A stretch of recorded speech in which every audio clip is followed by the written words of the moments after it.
wasn't going to do that. So I kept going. A vitamin water and a 20-ounce bottle of water later, I got the hint again.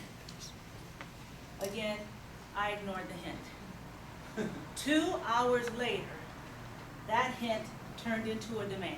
And I stood up and began the 25 to 30-foot journey to the ladies' room. When I opened the bathroom door, I was assaulted by the stench of doom. A stinky, stanky, gnarly, nasty, horrible aroma surrounded me out the door. And my fight or flight kicked in and I was headed towards the other bathroom on the other side of the building, but my bladder demanded, and I had no choice but to step headfirst into the stench of doom. So now, as I tried to hold my breath and do my business, I started thinking, what could a human have eaten when it came out their body? But more importantly, what could a woman have eaten that would have come out her body? Because if I was in the men's restroom, I would have had no problem with that putrid, horrible smell. It's been my experience from when I was young that stinky, stanky smells are a part of the male experience. Let me give you an example. When I was in junior high school, Kevin Brownlee ate a Limburger cheese sandwich joyfully, gleefully. He stunk up the whole cafeteria. In junior high and high school, Bart, Ricky, and Tucker would stand on the stairs, and as girls walked up the stairs, they would fart on them.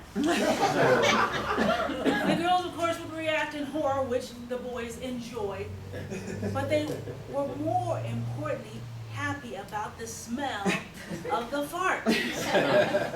And even recently, I rode the Metro bus to work, and me and everyone else, thanks to two gentlemen, were regaled with their stories of poop and diarrhea and all sorts of horrible things. No, if this was a men's restroom, I would have been fine with the horrible smell. But this was the women's restroom, and this stench was not normal. I finished my business, coming out of the stall, and I'm like, I'm not going to wash my hands. But then I heard my mother's voice saying, always wash your hands. I said, okay, wash my hands, open the door to freedom.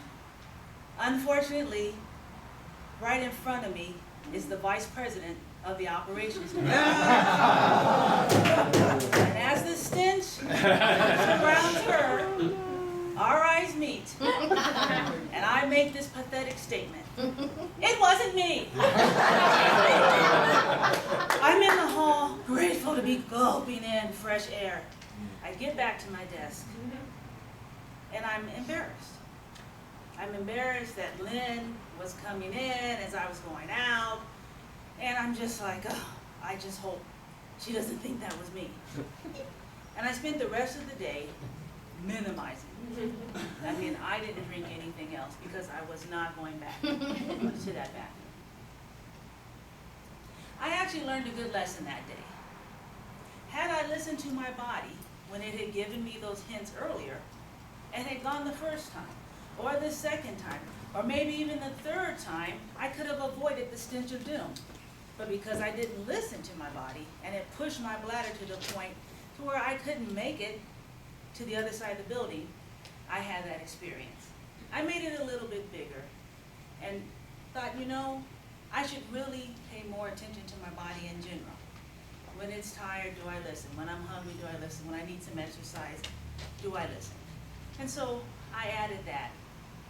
I also learned another important lesson, and that is that karma has a great sense of humor.